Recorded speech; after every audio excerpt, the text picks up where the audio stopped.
আর এবার নজর রাখবো বন দপ্তরের পাতা খাঁচায় চিতাবাঘ ধরা পড়েছে। পূর্ণবয়স্ক চিতাবাঘ ধরা পড়েছে বন দপ্তরের পাতা খাঁচায়। নাগরাকাটা ব্লকের কাঁঠালধুরা চা বাগানের এই ছবি আপনাদের দেখাচ্ছি। স্থানীয়রা দাবি করছিলেন যে কয়েকদিন ধরেই দুটি চিতাবাঘের দেখা মিলছিল এই বাগানে। বৃহস্পতিবারই 16 নম্বর সেকশনে খাঁচাবন্দি হয় এক চিতাবাঘ। আর 5 দিন পর এবার দ্বিতীয় চিতাবাঘও খাঁচাবন্দি। ছাগলের টোপেই বন দপ্তরের পাতা খাঁচায় ধরা পড়ল এই চিতাবাঘ।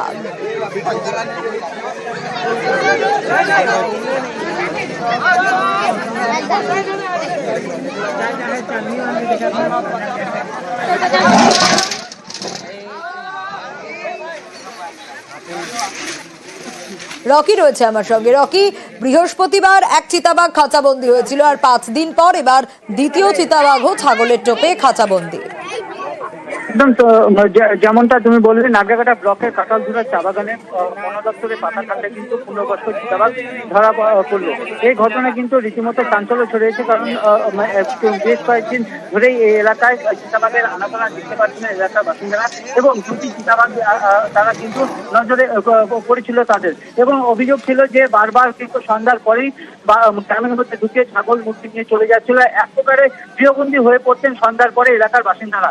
সমস্ত ঘটনা বন দপ্তরকে জানানোর পর ছাগলের ঠোঁট দিয়ে সেখানে খাঁচা পাতা হয়েছিল। আজ সকালে যখন শ্রমিকেরা বাগানে যায়, তারা চিতাবাঘের গর্জন শুনতে পায় এবং বন দপ্তরকে খবর দিলে বন দপ্তর সেখানে পৌঁছে সেই চিতাবাঘকে উদ্ধার করে। একই সপ্তাহের মধ্যে দুটি চিতাবাঘ উদ্ধার হয় এবং আতঙ্কিত এলাকার বাসিন্দারা তারা জানিয়েছে আরেকটি চিতাবাঘ সেখানে রয়েছে। বন দপ্তরের নজরদারি এবং খাঁচা পাতার দাবি জানিয়েছেন তারা। বেশ,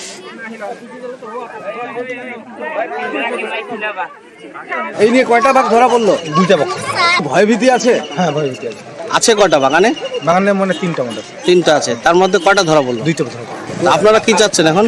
এখন কি চারটি পিঞ্জরা লাগাবো, এটাকে পাঠাই দেবো। আরেকটা পিঞ্জরা লাগাবেন? হ্যাঁ, এটা হচ্ছে কাঁঠালধুরা চা বাগান। পেছনেই দেখতে পাচ্ছেন ঝিলছোড়া দূরত্বে আমাদের প্রাথমিক বিদ্যালয়, ঘাসমারি স্টেট ব্যাংক প্রাথমিক বিদ্যালয়। তো আমাদের যে সংখ্যার জায়গাটা, সেটা হচ্ছে আমাদের সবই তো শিশুরা পড়াশোনা করে, তো প্রত্যেকেই চা বাগানের শ্রমিক পরিবারের ছাত্রছাত্রী।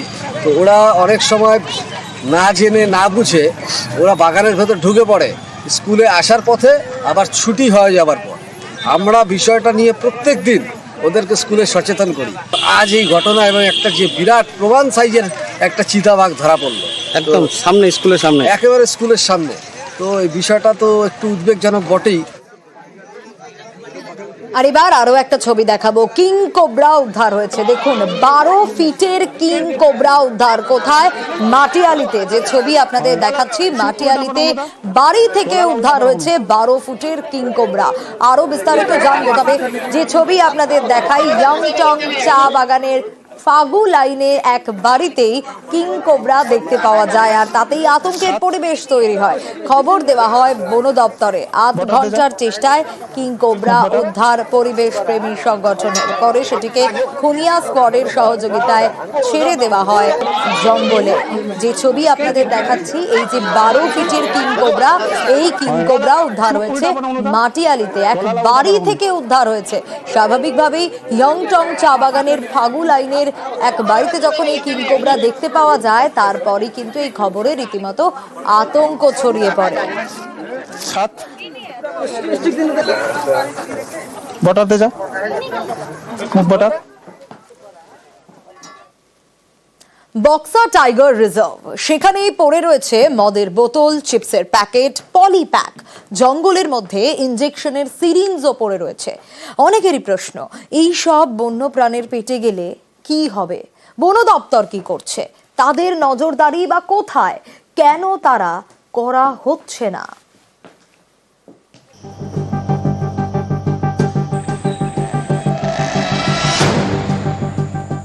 আলিপুরদুয়ারে বক্সা টাইগার রিজার্ভ। এখানে বাঘ সংরক্ষণ করা হয়। তবে শুধু বাঘ নয়, এই জঙ্গল আরো অনেক বন্য প্রাণীর ঘর। এহেন বক্সা টাইগার রিজার্ভেই পড়ে রয়েছে মদের বোতল, চিপসের প্যাকেট, পলি প্যাক। শুক্রবার এই সব আবর্জনা পরিষ্কার করেন বনকর্মীরা। বক্সার জঙ্গল থেকে ইনজেকশনের সিরিঞ্জও পেয়েছেন বনকর্মীরা। সিরিঞ্জও পাওয়া গেছে, যে সিরিঞ্জটা হচ্ছে মনে হচ্ছে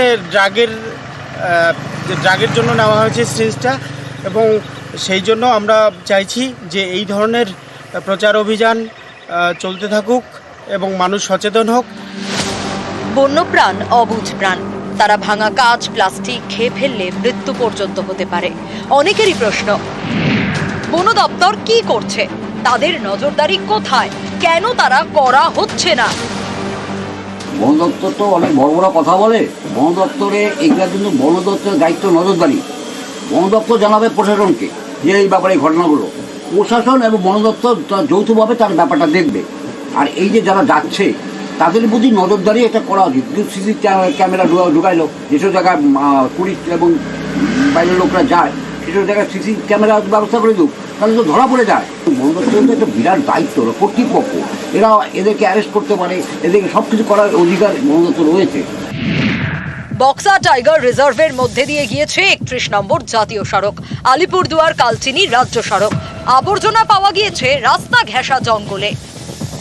বক্সা টাইগার রিজার্ভ করছে যে ম্যানেজমেন্ট আছে তারা অবিলম্বে সচেতন হন। এই কারণে বলছি যে ওখানে যত্রতত্র মদের বোতল, প্লাস্টিক, আবর্জনা বিস্তীর্ণভাবে ছড়িয়ে রয়েছে। আলিপুরদুয়ার থেকে রাজকুমার কর্মকার, নিউজ 18 বাংলা। 2021 মার্চে এনজেপিতে 18 বার এলো পাথারি কোপ, নৃশংস হত্যা, দোষী সাব্যস্তের ফাঁসির সাজা। জলপাইগুড়িতে কুপিয়ে খুনে ইফটিজিং এর প্রতিবাদ করায় মামাতো দাদাকে খুনের অভিযোগ ছিল। আরো ডিটেইল এই বিষয়ে জানাতে পারবে শান্তনু, রয়েছে আমার সঙ্গে। শান্তনু, দেখো 2021 সালে 4 মার্চের এই ঘটনায় কিন্তু যারা উপস্থিত ছিলেন ঘটনাস্থলে তারা কিন্তু কেঁপে উঠেছিলেন। কারণ একটি মানুষ এত নৃশংসভাবে কাউকে খুন করতে পারে, নিজের পরিচিত আত্মীয়কে খুন করতে পারে, সেটা কিন্তু ভাবতে পারেননি কেউ। কারণ সাত সকালে যখন একটি চায়ের আড্ডায় সকলে জমায়েত হয়েছিলাম, ঠিক সেই সময় ধারালো অস্ত্র দিয়ে নিজের মামাতো দাদাকে কিন্তু কুপিয়ে খুন করেছিল অভিযুক্ত। এবং তারপরেই কিন্তু সেদিনই কিন্তু তাকে যখন হাসপাতালে নিয়ে যাওয়া হয়, চিকিৎসকরা মৃত বলে ঘোষণা করেন এবং সেদিনই পুলিশ অভিযুক্তকে গ্রেপ্তার করে। বলা যেতে পারে যে 5 বছরের মাথায় কিন্তু 4 বছরের মাথায় কিন্তু আজ সাক্ষ্য গ্রহণ শেষে কিন্তু আদালত যে রায় দিল, যে সাজা শোনালো, তাতে কিন্তু খুশি যারা বিচার প্রার্থী ছিলেন, যারা পাড়া প্রতিবেশী, আত্মীয় স্বজন যারা ছিলেন, সকলে কিন্তু খুশি। কারণ তারা প্রতীক্ষায় ছিলেন এরকম একটা নৃশংস ঘটনার জানি চরমতম শাস্তি হয়, সেই অপেক্ষায় কিন্তু তারা ছিলেন। কারণ তারা প্রথম দিন থেকে সেই দাবির কথা জানিয়ে আসছিলেন। আজকে বিচারের রায়ে কিন্তু তারা খুশি। বিচারক ফাঁসির সাজা শুনিয়েছেন অভিযুক্তকে। এবং একই সঙ্গে এইরকম একটি নৃশংস ঘটনা যেটা বর্ণনা করতে গিয়ে বিচারক বলেছেন যে 18 বার একজন মানুষকে বারবার একই জায়গায় বিভিন্ন জায়গায় আঘাত করা, এটা একটা বর্বরোচিত এবং নৃশংস ঘটনার মধ্যেই পড়ে। সেই কারণে কিন্তু অভিযুক্তকে ফাঁসির সাজা শোনা হয়েছে এবং আদালতের এই রায় কিন্তু খুশি। যারা বিচার প্রার্থী ছিলেন, আত্মীয় পরিচিত যারা ছিলেন, সকলেই আজকে আদালতে উপস্থিত হয়েছিলেন। তারা কিন্তু সকলেই সন্তোষ প্রকাশ করেছিলেন আজকে আদালতের রায়। এই কেসের সপক্ষে 12 জন সাক্ষীকে আমরা এক্সামিন করেছি। তাদের সওয়াল জবাব শেষে সাহেব সমস্ত কিছু দেখে তাকে ফাঁসির সাজায় দোষী সাব্যস্ত করেছেন। নিজের মামাতো ভাইকে এভাবে প্রকাশ্য দিবালোকে যেভাবে নিষ্ঠুর ব্রুটালি মার্ডার করেছে, তাদের এর থেকে কম সাজা হওয়া তো নিশ্চয়ই উচিত নয়, তাহলে সমাজ ব্যবস্থা তো ভেঙে পড়বে। প্রকাশ্য দিবালোকে তাকে খুন হতে হয়, 18 বার আঘাত করেছিল তাকে। রায় দান হয়েছে, শাস্তি পেয়েছে, এটাই সবচেয়ে বড় কথা যে আমরা এই শাস্তিই চেয়েছিলাম। এই পোস্টারটা অ্যাকচুয়ালি 4/3/2011 সালে তাকে শ্রদ্ধা জানানোর জন্য এই পোস্টারটি ছাপানো হয়। এই পোস্টারটি আমরা যত্ন করে রেখে দিয়েছি। আমাদের কোর্টের প্রতি আমাদের পূর্ণ আস্থা ছিল, বিচারকের প্রতি আমাদের পূর্ণ আস্থা ছিল। সেই আস্থাই কার্যকারী হয়েছে এবং জজ সাহেবকে আমরা ধন্যবাদ জানাই এবং উকিল বাবুকেও আমরা ধন্যবাদ জানাই।